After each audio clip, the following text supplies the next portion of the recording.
After years of faffing about, I have finally played and finished Death Stranding. If you are unaware, it is a 2019 video game by Kojima Productions, reborn after the studio's namesake escaped the unmarked prison camp he was sent to by Konami, as the company decided making actual video games is a risk to their bottom line and they should focus all of their efforts on pachinko machines or something. And despite being a pretty big fan of the studio's previous output in the form of the Metal Gear Solid games, and owning a PS4, I have not touched Death Stranding for half a decade.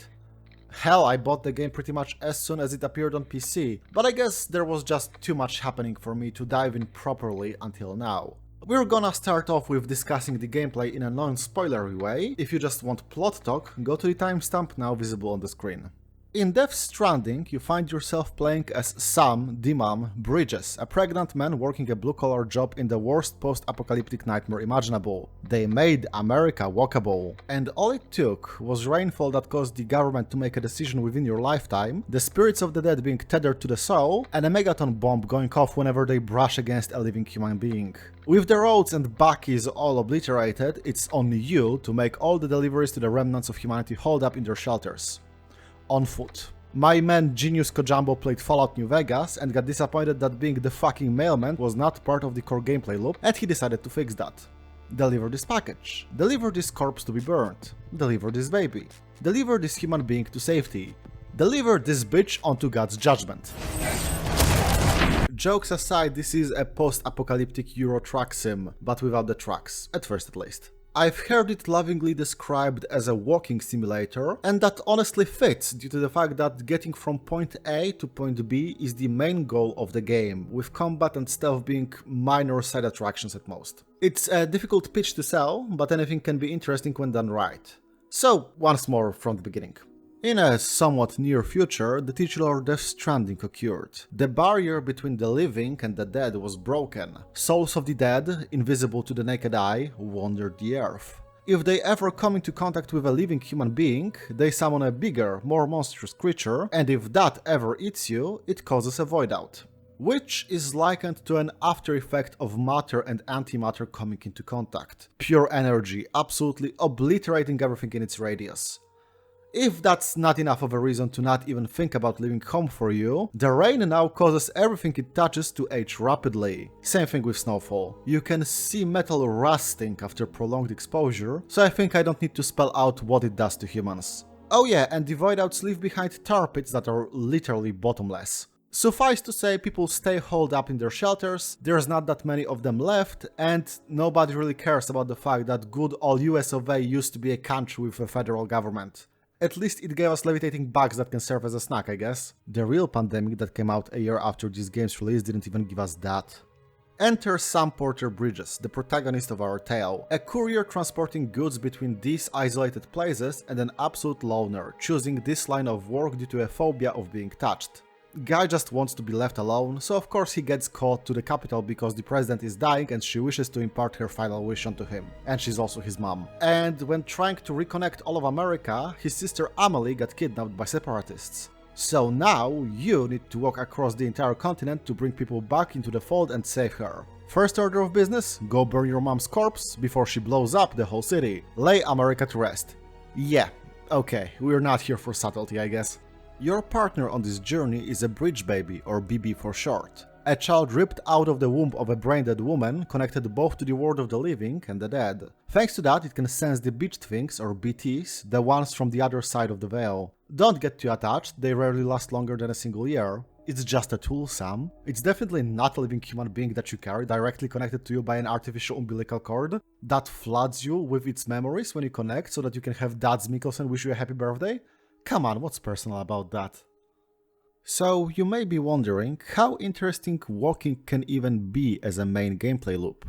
To the shock of everyone, quite a lot if you actually make the game world more than a flat plane. Obviously, there's stuff in your way. Mountains, rivers, pesky rocks that can trip you up, other people, not to mention the toll that carrying hundreds of kilograms of cargo takes on you and your shoes. Hope you brought a spare pair, cause boy does carrying all this stuff barefoot on sharp rocks sound like a literal pain. And of course, there are tools at your disposal. The unsurmountable glory of nature stands in your way? Use a ladder. If that's not enough, use more ladder. As you connect more and more settlements to the network, your options expand. And this was one of the parts of the game I was wary of before starting.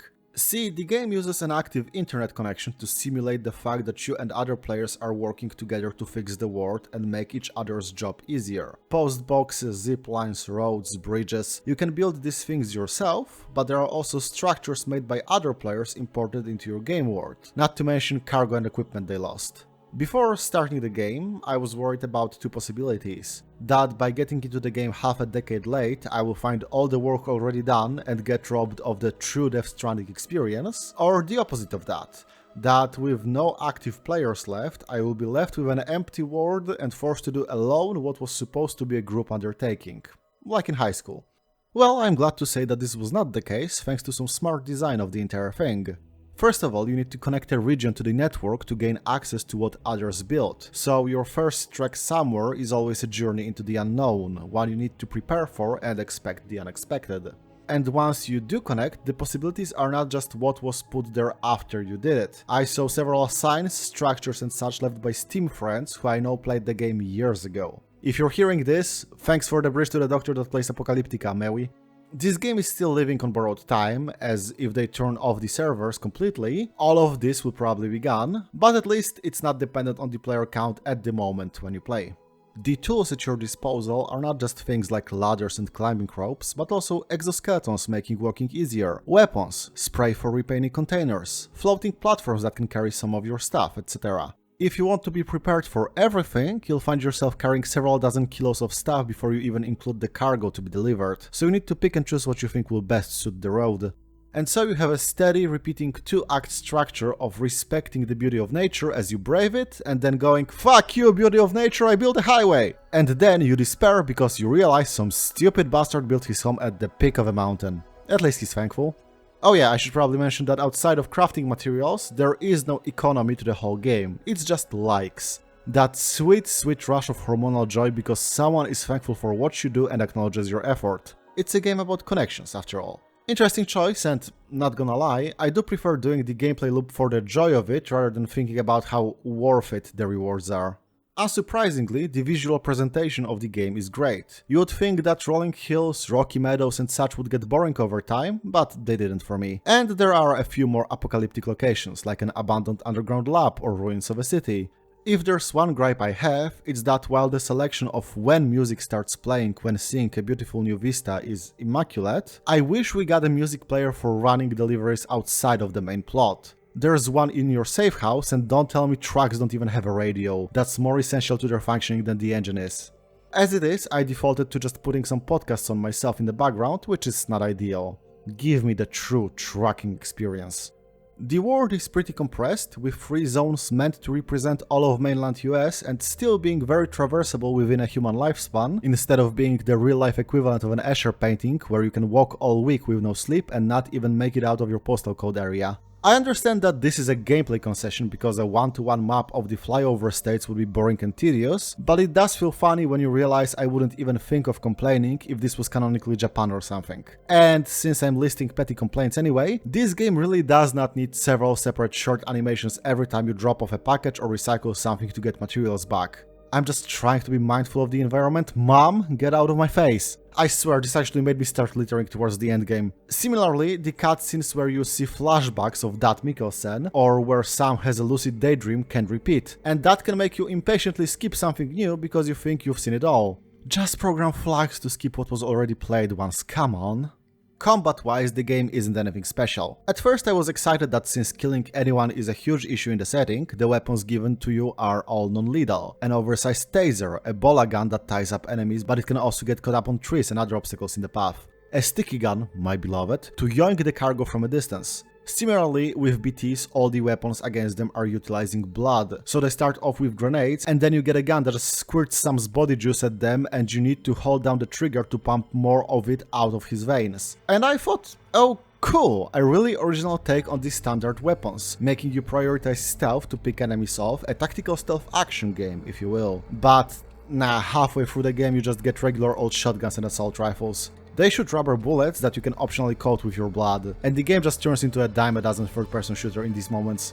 There's also lethal variants, and you need to deliver the freshly produced corpses to an incinerator, but honestly, why put yourself through the additional hassle unless you're really desperate and the only weapon you have left is the shotgun dropped by a terrorist you tied up before getting spotted. Oh yeah, speaking of death, I should probably also mention that Sam has dooms and is a repatriate. The definition of the former is never given, but thinking about it like a synonym for psychic powers makes everything click into place. Sixth sense that makes you go into a slow-mo mode for a second as you enter the BT territory? Psychic power. The close contact phobia being so strong that physical touch leaves a skin irritation like everyone else is made out of stinging nettles? Downside to having psychic powers. Same with daydreaming about weird stuff. I generally don't know why they felt they need to invent a silly acronym like that, which has a payoff in maybe 1 or 2 puns. Kinda missing the forest for the trees there. Repatriation is a bit different. Some literally can't die. If you eat a bullet to the face, or more likely overestimate your capability at fording a really rapid river, you don't load up a save, instead you swim towards your body and find yourself in a safe position. Which means that screwing up your cargo is a much more pressing issue than your personal safety, because destroying plot important cargo can give you a game over, while literally Dyke can't. Sam is so antisocial that he has no connection, not even to the other side. There are only the links you build in the game by doing your job as a postman, which I found to be a really interesting ludonarrative choice. This feature of our protagonist is also why his blood is lethal to the BTs. You're chucking the essence of someone rejected by death and literal ghosts. They even pump out a full blood bag out of Sam to use as spare ammo every time he rests in one of the safe houses. I'm a blood donor myself, and let me tell you, they take that amount every 2 months, not every night, so it's generally a wonder how Sam hasn't died of anemia yet. What's funnier is that this applies on a smaller scale to all of his other bodily fluids, so you can make the vengeful spirits roaming the earth get away from you by chucking Gamer Boy bathwater at them, or whipping your cock out and pissing in front of you to keep them away. I love video games, man, what a medium. On that topic, I think it's worth addressing just how many little things the game has that are gamey as hell. Titles directed by Kojima have a reputation, unwarranted if you ask me, for being movies and not games. And I kinda get it, the guy loves cinema and the final cutscene of MGS4 was a feature-length film. But there's just so many little things in the game that are there just for the joy of it. Peeing in the same spot as another player, hot springs you can dip into and get a small blurb of how they all differ and what medicinal properties they have. A button just for shouting to ask if anyone's there, with the structures made by players responding. And pressing it prompts Sam to sing a silly little song when bathing or whistle a tune when sitting down to recover some energy. The fact that you can just take a nap on the spot to get away from the game for a minute while recovering, but doing so in the middle of a blizzard is a very bad idea. Or the fact that you can get Sam positively covered in blood, mud and shit, portraying the real blue-collar experience. Like, yeah, you can feel that this is hard work. All these little things make the experience feel like more than just holding forward for 80 hours. I also genuinely adore Sam as a player character. He's Norman Reedus at his Norman Reedusest. A complete introvert that still cares deeply for people and simply expresses it in a non-standard way. You can have him goof off in his private time, kick back 3 cans of no longer Monster Energy, do a stupid face in the mirror. In one scene he can shrink back from a hand extended as a sign of gratitude, and when the other party walks away he just goes, hehe, yeah. Sure, he may prefer being alone, but it doesn't mean he's a misanthrope. Talk about a relatable protagonist. However, there are 2 factors that can be off-putting. One, this game loves wordplay, and I really do mean it loves it. You're Sam Bridges, working for bridges, building bridges, bridging the distance between people who are stranded, but a strand is also a bit of a rope which can tie them together, and that's just like the first 5 minutes of the game. If your first reaction to stuff like this is to roll your eyes, playing Death Stranding will probably put you in cardiac arrest from the sheer shock to your cringe immunity system. I usually don't mind, but even I felt tired of it at points, which was made even worse by the other caveat, the sheer amount of text. I'm usually very much in the pro-reading camp. I'm in the middle of reading actual literature for another video, for goodness sake. But due to how costly Hollywood actors' time is, they don't say much outside of cutscenes. But they will send you emails after emails after emails to talk about their personal life, theories about Death Stranding, cosplay, gourds, and so on. I miss Kodak calls, man. I miss them so much.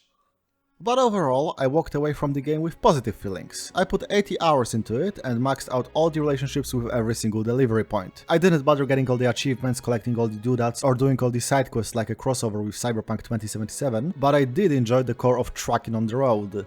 If I were to make a recommendation now, it would be a solid thumbs up. However, I know that this brief, spoiler-light summary is not why you're here. This is a Hideo Kojima joint, a game by a studio headed by a man known for his absolute lack of restraint or subtlety when it comes to themes, plot and speculation. If you want to dodge the spoilers, well, this is your cue to close the video. Gonna be hell for my retention stats, but we're just gonna be sitting on the beach for the rest of it.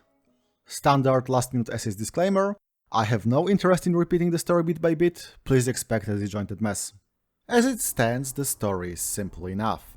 The distinction between body and soul is real. The game opts for the Egyptian words Ha and Ka to talk about the mortal coil and the spiritual essence. The two states are similar yet mirrored, like hands, which is why the element that shows up after Death Stranding is called Chiralium, from Old Greek ker, which means hand, and it looks like a pair of hands reaching out to the sky when crystallized. Each living being has a beach, a personal border they must cross after dying to pass on. Those beaches are each a separate space, but they are connected through a single superior beach. It is described as a multiverse of sorts.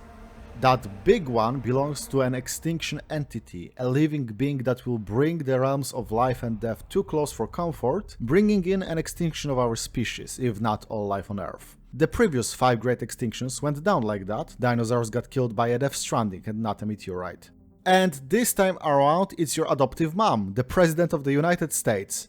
Because of course Americans are gonna kill us all. Though, unlike previous extinction entities, she has the dubious privilege of being fully aware of her destiny and is frankly terrified by it. And it's up to you, the player, to find out if you will endure, adapt and overcome this, or if this extinction will be the last one that Earth sees. And frankly, I kinda didn't care by the end. I loved the human element of it all. Sam slowly growing to overcome his phobia and becoming a parent, getting attached to BB, everything about Cliff chasing you to get his son back, John's emotional breakdown at the end of the game. But regarding the overall structure built over these human stories, I felt quite lukewarm about it all. On some level, I do understand the need to make your first project after being freed from Konami Tanamo to be about these grand questions pestering everyone, especially the longer they live. About death, about change, about how you form your connections with others. This might be your one shot to get all of that off your chest after all, free from the previous constraints. But at the same time, every single story is about these things on some level. Our mortality, ability to change, and the fact we're social animals are inescapable, and even if you were to write about sentient rocks, these experiences would map onto what you create. Moreover, it often feels like all characters but Higgs, the primary antagonist of the story, share the same voice. There isn't really much ideological conflict between them, different understanding of the Stranding sparking conversations, or just plain old topics outside of the task at hand. It's all about death, change and connections. But then I thought to myself, what if this is a feature and not a bug? What if I were to tackle this story as something personal, an outlet for anxieties and thoughts dressed up in several masks? And when thinking about that, I think I found some more appreciation for the story. I don't intend to claim I can see inside the heads of the people who made this game, nor am I particularly interested in that, but I hope that by the end of this section you'll see what I mean. How these ruminations on death apply not just to the final one, but also the death of your identity. Not just a change in your identity, but also your work and creations. Bonds not just of friendship and family, but co-workers and inspirations. That Death Stranding is just as much about Kojima Productions being stranded as it is about general social isolation. Before I go on, I just want to address that I can feel the eye roll coming from some of you, because I'm yet another gullible fool who fell for the auteur theory who is about to say that everything about this game, a creation of labor of hundreds of hands, is all thanks to the one name plastered on its cover. And to that, I want to bring up the argument of my home. I have not laid down even a single floor tile in it, nor have I had any contribution in the creation of the furniture, electronics or other facilities in it. Hell, I don't even own it, I'm under the dark curse of having a landlord. And still, it is indisputably my house. It's where people would point if asked where I live, and its contents reflect on me. Be they books on the shelf, the old desk I got from my neuropsychology professor for a tenner, or the frankly unsightly state of the kitchen stove. All these things are the way they are due to my choice, either made with intention or by negligence. So if in this video I ever say how Kojima did this or Kojima did that, please don't think I'm saying that the man known as Hideo Kojima personally gave immaculate birth to the game with no input from anyone else. I just mean that he has a certain taste in decor. And I do think that the choice to make the game a sort of a silent co-op, where you never see all the people helping you in the form of other players that build all the infrastructure you use, but you know you could never do this alone, is a reflection of that as well. This is Sam's story, but he didn't make it all by himself.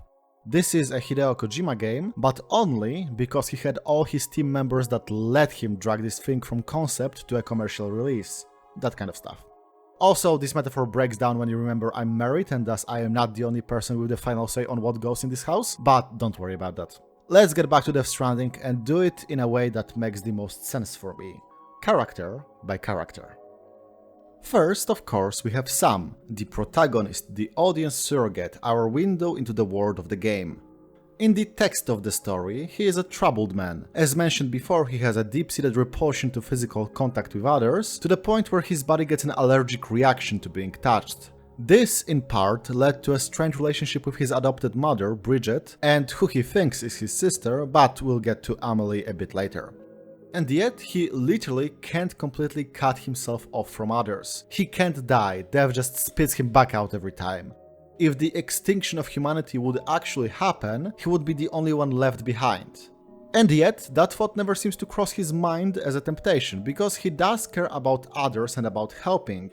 He could have opted to lock himself up in a shelter rather than become a porter, but he still decided to pick up a job that lets him meet people at a safe distance quite consistently. Definitely more often than anyone else in the setting.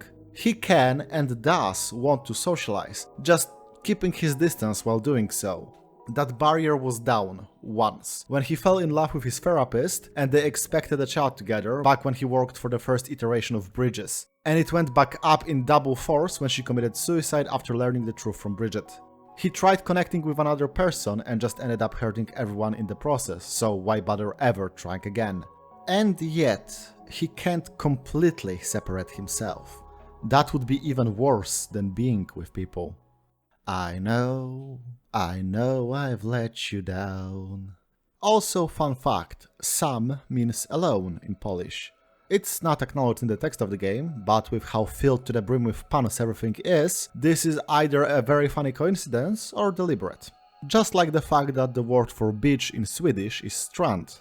I also just want to give some applause here for the fact that he's a really non-stereotypical kind of protagonist. Even with introverts, you're kinda geared to expect a strong, silent type, someone with a lot of emotional strength standing up for himself. But Sam is honestly rather meek, shy and passive. There are some topics where he feels like he needs to speak up, like when he is told that BB would get sent to an incinerator, but most of the time he just kinda accepts all the shit thrown his way. Between that and tame psychic powers, I can shake the feeling that someone on the writing team was a big fan of Mob Psycho 100, but I digress. The more interesting part is the fact that Sam, in a way, is Death Stranding itself. Sam was one of the original Bridge Baby experiments conducted pre-Stranding, aiming to create a network that could use the beaches to let all of USA communicate instantly, hopefully letting them prevent the apocalypse that Bridget knows is going to happen by her hand. Too bad Sam's dad did not take kindly to learning that he'll likely never see his son again, attempted to run away with him, and the prenatal Sammy boy got shot in the whole kerfuffle by Bridget. Overcome with grief and regret from, murdering a child, she brings him back from the beach and adopts him as her own to make amends. I would say he was reborn, but that's a bit murky if there never was any birth in the first place. Thus, repatriation, the barrier between life and death being shattered, and Death Stranding. He is the starting point, and thus he needs to be the one to end it. And the fact that in the end we see a normal rainfall followed by a regular rainbow seems to indicate that he indeed did. Though with a sequel on the way, that may not be as clear-cut as I initially thought. Now let's think about all of this meta-textually. It is quite interesting how before this game, Norman Reedus was already cast as the protagonist in PT, the playable teaser for what was supposed to be Kojima's take on Silent Hill, before it all got thrown down the toilet by the corporate. And that death and rebirth led to Death Stranding, the game for us, the event within the fiction. honestly, looking at the ending of the teaser now, the writing may have been on the wall even back then, considering the final words of that teaser are a message about being killed by a boring father in an unoriginal way, but the narrator will be back and is bringing his new toys with him. Though again, that may just be limited to the fiction that will never be told. There is a 5-year gap between that teaser and Death Stranding's release. But I think it's pretty fair to read Sam's part in the narrative as an avatar for how this creative death and comeback had to feel. Painful, initially cynical about stitching things back together, probably with a fair dose of self-blame, still wanting to continue the same kind of work as before but independently, still carrying feelings for the people from the old life. I mean, hell, Sam literally loses a child and finds a new one in Lou. And he does form genuine connections with other people who were not in his life when he was part of the original Bridges before his wife died. But even after the entire plot of the game, he goes off the grid and doesn't join the newly formed United Cities of America's cabinet, perhaps signifying that even after everything was done, there isn't much trust in his heart that the same mistakes won't be repeated. In one email, Sam is also designated as Homo Ludens, a playing man. The term comes from Johann Huizinga, a Dutch historian, who claimed that play is a necessary, if not sufficient, since dogs also have their little games, element of creating culture. And, well, Sam is definitely expressed through the verb play, since he is the main character of a video game. To call that the next step of evolution is silly, but the email and the different Homo subtypes will serve as a bit of a Rosetta Stone on reading the rest of the cast. The bridge baby, named Lou by Sam after growing attached to her, is treated instrumentally by all of Bridges as a tool. Sam was on the receiving end of the same treatment before getting America'd, and it's shown that this treatment is quite common because the keys linking all the cities within the chiral network are just more BBs. Which is wild, considering that Lou seems to be showing mental capacity of, like, a growing child. Flipping people off, protecting Sam by deflecting bullets, giving you likes. Not that hard to link this to an idea of how fucked up it is to view people as means to an end rather than as their own people, especially given the main theme of connection and rebuilding, putting the two goals somewhat at odds with each other. Sure, you are supposed to connect with people, but not the ones we need to grind into dust to make the trains run on time. There are some preppers like The Elder that bring up US history of racial segregation and being led down by the government leaving people to fend for themselves, so this does feel like a deliberate link. For all of Bridges' slogans and pretty words, the goals of the organization are hypocritical. The new boss is the same as the old boss, quite literally as well, considering no elections were held after the Stranding started and that Die-Hardman wears Bridget's mask from the flashbacks. The people who kick-started the whole mess by treating Sam like a tool and only fixing that after doing irreparable damage to him are doing it all over again to others, for pretty much the same reasons. Also, it's revealed that Amelie can just give people a connection to her bitch via some creepy-ass dolls, so the whole network being powered by forsaken children is just plain unnecessary. So, frankly, what the fuck? Honestly, anything related to Lou is among some of the strongest parts of the game's writing, because while I mentally tapped out from learning why your mom was considering obliterating the entire planet into fine dust, I sure as hell was moved by Sam delivering Lou to an incinerator, breaking her out of the pod and crying while pleading for her to wake up. I am not immune to sad dad vibes. Since we're talking about sad dads, let's talk about Cliff. The vengeful ghost of a special ops soldier, clawing back from beyond the pale to get his son back. Of course, not realizing that due to time passing for everyone else, his long-lost child is Sam, and not the small unborn girl attached to him. He drags you through past battlefields, both World Wars and Vietnam specifically, and just transforms the game from Postman Simulator into the return of Metal Gear Solid. Cliff is, quite overtly, the past hunting the future. The impulse to drag what you lost back into your embrace, even as it no longer makes any sense and only brings harm to the object of your affection. The thought of repeating what you know, again and again, despite it bringing no results. The three conflicts presented in these ghostly flashbacks are the ones most popular in media, the classic war story backdrops. Cliff fought in none of them, each of these conflicts is over a century old by the time the game takes place, but it's still what he knows as a soldier, even if he hates it and says how scared he was to not be able to throw his life away anymore after becoming a father.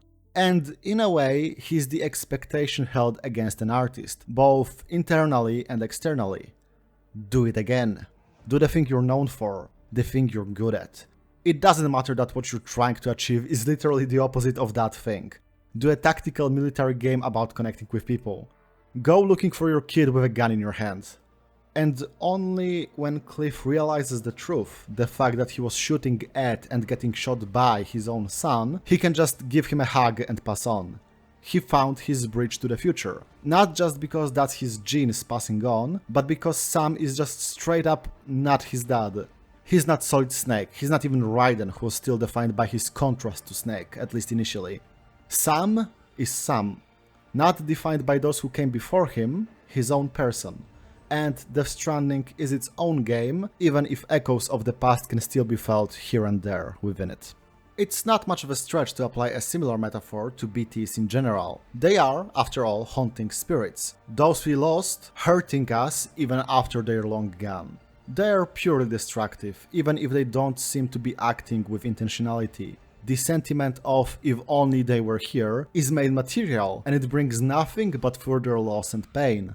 The fact that they are named beached things also reflects that. They are, of course, from the plane called the beach, but it also invokes an image of a beached whale, a massive body of a leviathan thrown onto land by the waves where it doesn't belong. And of course, the final boss of the game is a giant BT whale as well. The thing about cetacean stranding, which is the scientific name for the phenomenon, is that it is a death sentence to the area, especially if it's an island. The beast suffocates on land if it wasn't dead before even ending up there, and the carcass rots, bringing sickness and disease. Gas building up inside the body can even cause it to explode.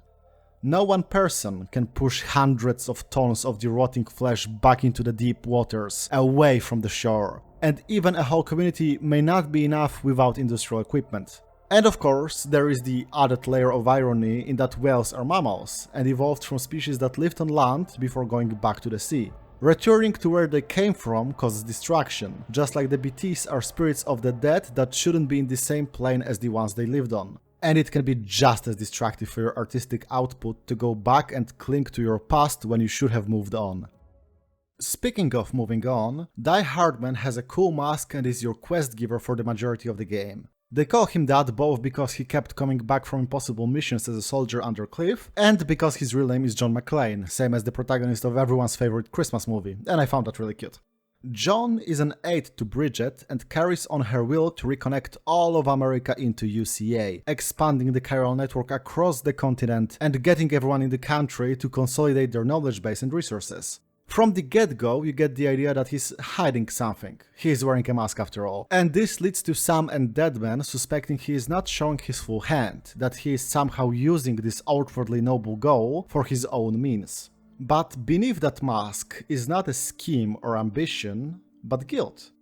Because he held the gun that shot Cliff and his son dead, even if he was not the one to pull the trigger.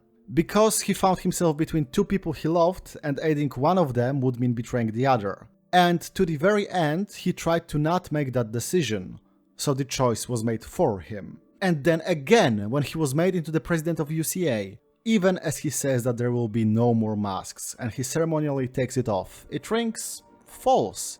Even that is not his own choice. He's only doing what he should do in that position, following a plot laid out for him with no insight of his own. He lived to see the next day because of Cliff, despite his wannabe action hero behavior. He led that man to his demise because of Bridget, despite doing everything he can to aid him in running away with his child. He became the president because of both of them, despite never seeing himself as more than a follower. But he has a moment of honesty after the inauguration ceremony, breaking down in front of Sam and admitting to those self-perceived sins and trying to make sense of why he lived that long. And he comes to the conclusion that he was forgiven, and he has to carry that torch, to keep tracking along, because the path he followed, the identity he received, the mask he wore, those were all correct decisions. You can see the mask setting back in place as he says he'll continue being Die-Hardman.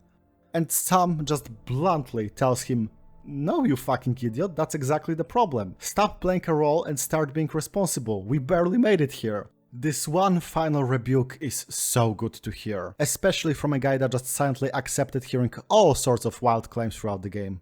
I think we've all been in this position at one point or another, just going along with the hand dealt to us, naturally questioning what we're contributing to until it's too late.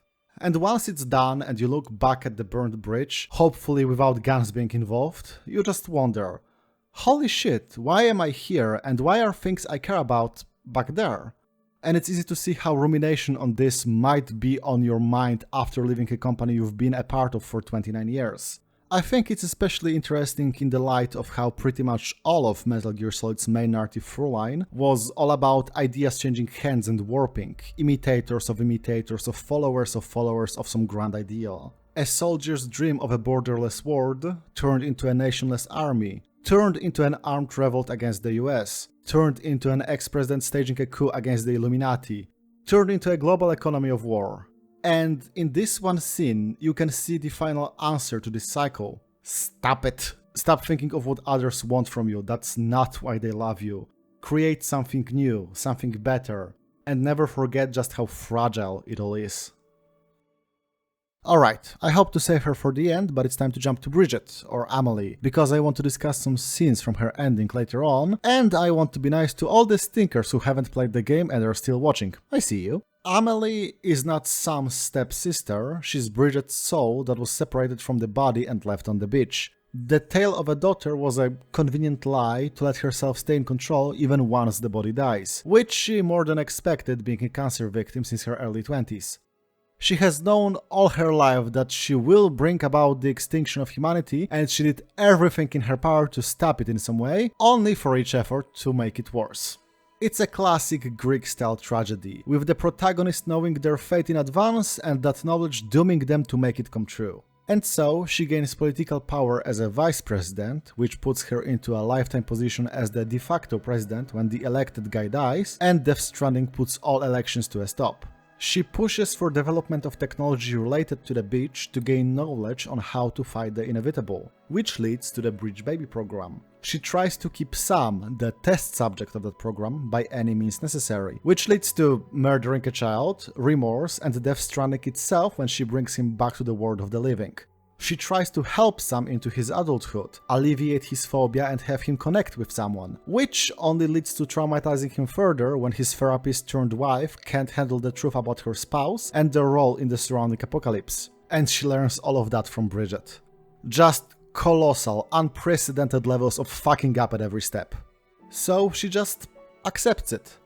If she's to be the extinction, she'll make it a total obliteration. Not this slow, terrifying death that we see in the game, but straight up big banging Earth out of existence. It's kinda hard to judge a character that is also a concept, a person but also an idea.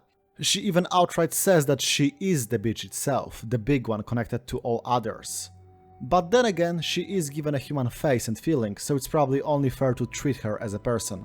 And I just gotta say, stacking your whole deck in such a way that your adopted son has to haul ass to fight a terrorist you empowered, so that he maybe makes the choice to reach out to you as a person rather than try to get rid of you as an idea, is not the smartest plan ever. Then again, everything she did to help backfired, so maybe deciding to be a hindrance while banking on screwing even that up is clever in its own way. Either way, I'm kinda disappointed that emptying the whole revolver into her back doesn't give you a bad ending or something. Feels less like a choice that Sam makes if the good option is the only one you have. It's also revealed that dooms, or psychic powers, come from her and she can give them or take them away willy-nilly. It's literally a connection to the other side, just like it's commonly understood IRL that someone claiming to be a spirit medium should be able to talk with ghosts and stuff. It's kinda interesting to see what that says about the characters who have it. Sam is her chosen champion to stop her, Higgs is the antagonistic force causing everyone to need to get everything done as soon as possible, Mama and Lockne are responsible for the whole system that allows to connect different settlements together, Fragile generally connects with Sam and lets him move his physical body to the beach, and Heartman actually figures out everything related to Death Stranding. Everyone that was empowered basically had the means to either stop her or help her end it all, depending on how they used it. I also like how for the credits roll, you get to just sit there as Sam on the beach, with no place to go and nothing to do, as Amelie sometimes pops up to tell you about her life. This is what it must have felt like to her, stranded in that place, only sometimes visited by Sam. No wonder she just wanted to end it all, just like I was impatiently tapping my foot for the game to end. Good ludonarrative. And if you press the talk button in that segment, Sam shouts into the void asking if this is really the ending, that it feels unsatisfying and that this has to be some bug, which is just an amazing wink to the audience. The reading on Amelie is probably the most literal. She is already death itself, no ifs or buts. The thing pushing us forward to do something with our lives, make connections, create something. I know the world is fucked and you are only delaying the inevitable, but life by itself is an anomaly. There is something and not nothing, and we may not know why that is, but that's exactly why we should try and sustain that miracle for as long as we can. For all we know, matter and antimatter should have cancelled each other out in the very beginning, but they didn't. So hang in there. Of course, I could be a bit more pretentious and say that by death she also embodies the death of the author, because nobody can agree on what she wants in the end, and even her actions are contradictory. So, in a way, it's up to you to interpret the game's message as a whole, no matter how unsubtle it can feel at moments. That's a bit of a stretch, even for me, but it still feels true when I say it. It's also fun to say death of the author Stranding, so I'm keeping this in the script. Guillermo Deadman is a coroner turned medical professional, the one responsible for calibrating Lou to make sure she can detect BTs, and in general, his work involves straddling the edge between life and death. Quite ironic, considering he is an artificial human stitched from organs of other people and stem cells, a Frankenstein's monster by his own admission, with no soul or bitch of his own. This turns out to be an overstatement by the end of the game, as he reveals that he was born from in vitro and the replacement organs are due to several of them being damaged or missing due to genetic defects. But he is adamant about having no bitch of his own to the end. He is assigned the title of Homo religiosus, having to believe in and work with concepts that do not apply to him. Deadman is the only person in the world that does not know what awaits him after death. The concrete rules of the afterlife apply to everyone but him, and his entire story arc is defined by faith. First in Bridges, then losing it as he digs deeper, then finally in Sam as a person. I have to admit, when this was first revealed in the game, this gave me a bit of a pause. We somehow went from who cares if you're a clone, it's your will and not your genes that matter in MGS1, to in vitro babies are flesh automatons controlled by neurotransmitters in Death Stranding. But at the same time, Deadman is the one to travel to the beach at the very end and drag Sam back to the world of the living, so he can have a connection to it in some way. So it really feels like more of that character's anxiety due to being different from everyone else than a fact. And it's really funny cause, in a way, Death Stranding is a Frankenstein's monster as well. Made by a team cobbled together from people that were supposed to work on Silent Hills. Kojima, Ridus, Del Toro, Junji Ito, a large chunk of the development team, etc. It's an experiment of a game, both narratively and mechanically, being very different from Koji Pro's previous output, while still being undeniably a Koji Pro game. Just like Deadman is undeniably human, despite being born through a different process than the regular one and missing something we consider vital. He tries to have a mechanical, no-nonsense approach to his own being and BBs, but in both cases he can't help but catch feelings. He feels he has no connection to anyone or anything, not even his own afterlife, but he still wants to reach out to Sam, who is a similar loner. Just like this game is trying to connect with different thoughts and emotions than prior Kojima titles.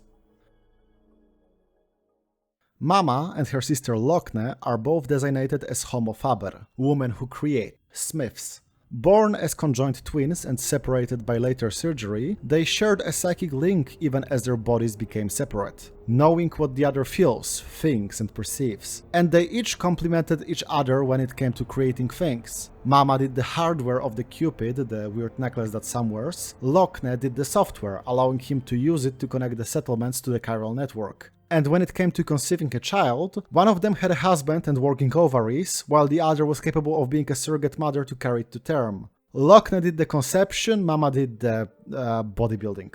They're the concept of chirality in the form of characters, each being a mirror of the other. It's also kinda funny how the husband is never even given a name, is dead before the game even starts, and both sisters refer to the baby as their child. Men can get shoved in the fridge too, as a treat. Only problem is, when Mama was in the hospital for delivery, a terrorist attack happened and covered her in rubble. She physically died, but her soul got merged with the baby's and her link with Lockne was severed, replaced with a ghostly umbilical cord to a BT that is not a danger to anyone, but also tethering her in place. In some weird way, she is a BT herself, being unable to leave the place where she died. But after talking with Sam face to face, she is ready to move on, severing the tie with the child, slowly dying on the way to Lockne, and then merging their two souls together. The connection that was artificially severed was re-established, even after death. The surface concepts of moving on and not feeling complete without the company of the most important person in your life are cool enough, but how can I stretch this to make it all about video games? And the answer was staring me right in the face. Hardware and software.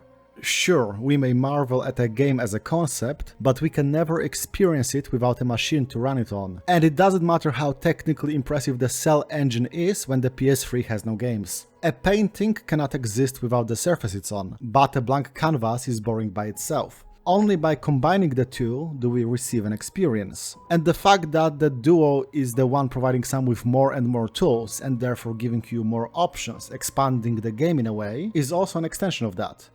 You need the tools to create something memorable, be it an instrument to play music on, or shooting a terrorist with a cargo container because it's funny. Bit of trivia that is not mentioned directly in the game.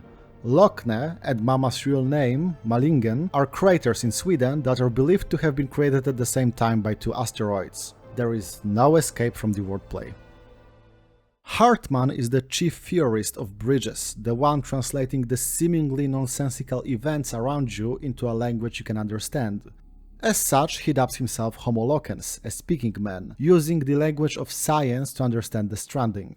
But that's just his side job, the thing he does in his 21 minutes of off time from his real task. Killing himself by stopping his heart for 3 minutes to search the beach, after which he gets defibrillated back to life. He was undergoing heart surgery when a double void-out happened, killing pretty much everyone in the settlement, including his wife and child.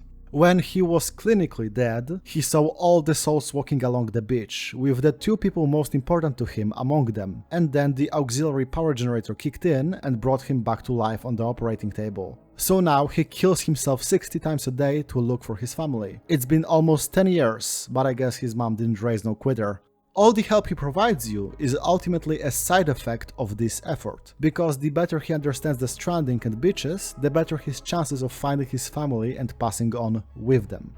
I genuinely don't think there's anything to read into how everything around him is heart-shaped, including his heart. But he is unironically the heart of the entire operation, because it's his theories and insights that lead to discovering the truth about the Stranding and extinction entities. If not for Heartman, the game would end with another big bang, and Deadman shooting his boss in the face due to the growing distrust. It's Heartman's language that permeates the entire plot, the use of terms ha and ka for body and soul, the theoretical framework on how BTs operate, the logistics of all bitches being separated but interconnected. All of it comes from him and is repeated by others.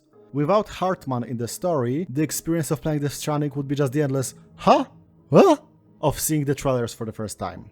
His dream of reconnecting with his family is unachievable, and he knows it, as he is the first one to postulate that all beaches are personal spaces. And he even moves on after the events of the game, sending Sam an email saying he's been meeting another woman recently. So, meta-textually, I think he is this personification of an impossible project.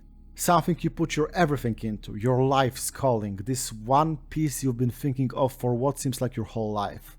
The one that will never ever get made, no matter how much of your health and sanity you sacrifice to it. But despite the fact that you will never reach your end goal, it doesn't mean it was pointless. The knowledge gained is real and can be applied elsewhere. Without the abject failure of Kojima Productions under Konami, we would not even have an idea of what Death Stranding is. And you can put that traumatic experience into a character and give him a metal as fuck backstory, as a metaphor. Fragile is an independent porter operating a company of the same name, not directly affiliated with Bridges. Just like Sam, she suffers from dooms, and he calls it an extinction factor, saying that people like them are gonna drop out of the genetic pool, which is probably a fair assessment. Constant dreams of the apocalypse probably don't bode well for survival and settling down with someone. Her condition is a bit more advanced than Sam's, as she can teleport herself and others to a beach and back from it somewhere else, effectively being a one-woman chiral network, only she carries people rather than data, though it does take a significant toll on her, fragile contents and all. She's also mistrusted by almost everyone, as her company worked with Higgs, who used their IDs and network to smuggle a nuclear bomb into a city and detonate it.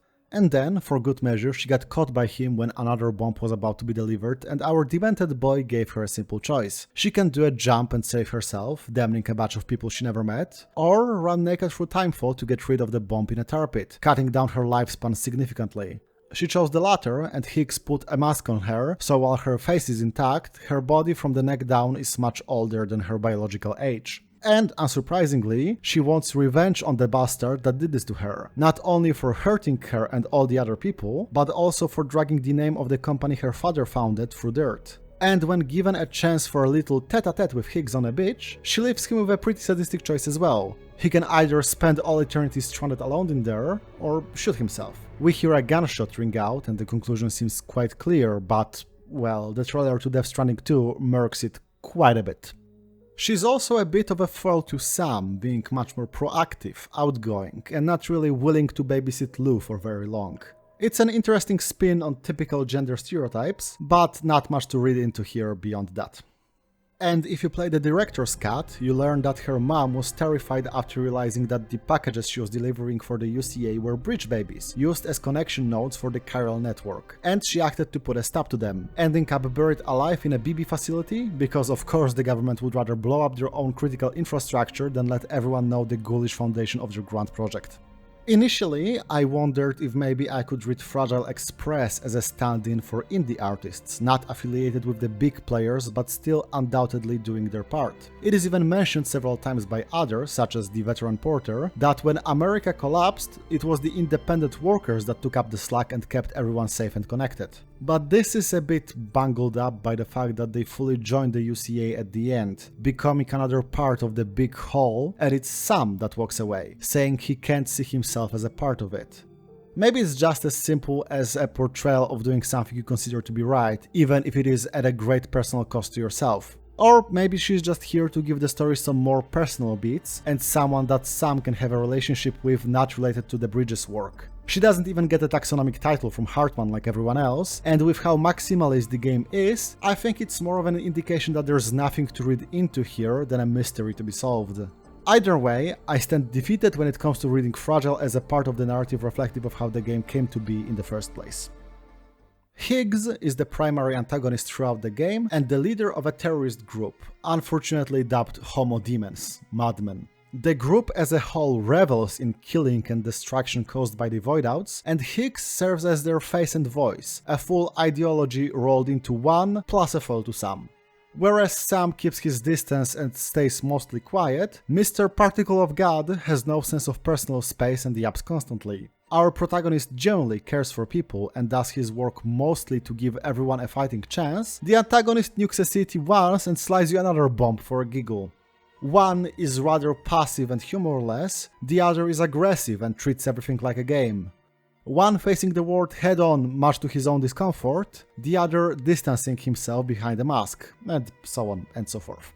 Higgs had a hard life as a prepper child, believing that there is nothing beyond the four steel walls, only leaving after killing his abusive uncle in self-defense. And this is when he first felt something more, a connection to the other side, the fact that he has dooms. So all he needed to do to feel it again is make another corpse. And after meeting Amelie, the end of everything herself, he got busy killing and recruiting similarly broken people to his cause. It's equal parts a lashing out against the world that never showed him any affection, religious elation at the very concept of a doomsday, and getting literally empowered by both of these beliefs. Hell, if we take the fact that the Doom's psychic powers come from Amelie, once again literally the personification of our end as a species, the power spectrum serves as a second-hand indicator of how self-destructive everyone with it is. Sam only gets goosebumps and a touch allergy, because he neither can die himself nor wants to harm anyone. Fragile gets dimensional jumping, because while seemingly well adjusted, she is driven by spite and revenge. And Higgs would cause the end by his own hand rather than fade away with everyone else, so he gets willy-nilly teleportation and summoning powers. And once he is no longer in the position to do that after getting his ass whooped by Sam, he loses it all instantly. Slight tangent, but man, I love that boss fight. Nothing more cathartic than being waist deep in mud and slugging a guy in the face while venting about your day job. Now that's what I call reconnecting with your fellow man. Getting a read on Higgs is pretty easy if you did all the side quests in the game. In one chain, a faceless prepper named Peter Englert requests a delivery of pizza every now and then. You gotta keep it flat, so you gotta stack your backpack in such a way that the box is not kept vertically. And then add a bottle of champagne to that, which is so fragile you gotta carry it by hand, which means no vehicles are allowed. And then carry that from on top of a mountain to where he lives. All of these farcical requests are of course made by Higgs, who does not stop praising you in every other sentence before and after each delivery. Finally, after his death and the last pizza request, which was sent to you automatically, you can enter his humble abode. Fully covered in Pepe Silvia-esque scribblings, tracking Sam's movements at every step, and calling him a piece of shit. And let's not forget the fact that the guy is basically cosplaying as Sam, despite having no need for a bridge baby or the Orda deck. The guy's a fan. You know, one of these fans, the people who obsessively track everything you do, but then never internalize why you do that work and twist it to their own understanding. Those who will berate your every step while never peeling their gaze away from you, wishing you success and downfall in the same breath, acting like they want to be in your walls while also never entangling themselves personally. And in the final moments before the split, I bet their voices were loud and numerous. What the hell are the game devs doing? Everything they do is a bastardization of what came before. Burn it all, why even bother? Everyone can see the writing on the wall. And even if you agree with them that things are bad, if you want to carry on regardless, that must be extremely infuriating. What's interesting is that he also worked under Coffin, the aforementioned mom of Fragile, and her group was branded as terrorists by Bridges for trying to bring attention to the BB facilities and put a stop to them. All separatists were dubbed demented by the state, so it's probably fair to say so was Coffin and her crusade to make sure that the country does not run on forsaken children. And she was right even with just that context, let alone the truth that the network's true purpose was to enable Amelie to end it all in one fell swoop rather than over time. And a lot of his manpower probably came not from people who always followed the same destructive nihilism, but his previous comrade in arms, radicalized to the point of fanaticism. And so, what? Is Death Stranding just an artistic interpretation of the loudest, messiest divorce in the games industry? Is all the talk about the end of us all, reconnecting with people, strands, knots, ropes and sticks, just there to put a marketable mask on a face contorted in bitter dissatisfaction? Well, maybe, maybe not. But I think it's undeniable that it's a product of the circumstances that led to its creation. It's a game that could not be made under Konami, even if Kojima and his studio were given a blank check on any artistic project they would want to pursue. Death Stranding is, ultimately, about Death Stranding. In its text, it's about the extinction event of that name and what we can do to outlive it and pave our way forward. On a meta level, it's about the extinction of a game studio and what all of their artistic talent can do to pave their way forward. And the answer in both cases relies on connections. It's no coincidence that the faces of a bunch of preppers are scanned from real-life people that the studio had professional ties with, rather than 3D models made from scratch. Junji Ito, Conan O'Brien, the Famitsu magazine director Hirokazu Hawamura, etc. One can read that presence in a cynical light and say that at least some of them can be taken as indirect bribes, putting people with a large reach in the game as an incentive for them to promote it. And frankly, I'm sure that's a part of the reasoning behind it. But I'm also sure that on another level, it was meant as a way to celebrate those connections in a moment when all seemed lost. I also think that it's no coincidence that a vast majority of the preppers in the game are artists within the fiction. Musicians, cosplayers, film directors, a guy who can make new technological breakthroughs out of scrap. It's because when all seems lost, art is as important as the basic necessities like food and water to keep us going. And while we can ruminate on the past, all the good and bad of what we left behind, even if not of our own volition, we have to outlive this cataclysm and build a new future. The fact that the game exists and we can play it is, in itself, a triumph of those ideas. Death Stranding is itself. It's free from the constraints of previous IPs and the worlds that came before, and is a unique title, even if you can see traces of other inspirations in it. And with a sequel on the horizon, I guess we'll see if Death Stranding 2 will also be itself, or if it will be Death Stranding. So, in the spirit of the game about making connections, finding strength in groups, and the danger posed to us all when a single person's decisions can spell our doom, there is one final conclusion to reach. Death Stranding is about how the video game industry desperately needs labor unions. Because if Hideo Kojima ever goes full Bridget Strand on the studio named after him, and even with the best possible intentions, makes nothing but a string of incredibly destructive mistakes, we may not have a second chance at having a miracle like this. He may not be the sole creator of the works under his name, and he sure has a lot of people following after him when he leaves, but the connections we weave to survive need to be a sprawling web, not a singular rope. Hey, thanks for watching. This one took a bit longer than expected, but I'm glad it's out. As usual, huge thanks to my Patreon supporters, now visible on the screen, including the newest member of the fold, Double Peak. The next video topic is not determined yet, but I do have a few loosely hanging ideas with some paragraphs written down. I'll see you when I see you. Keep on keeping on.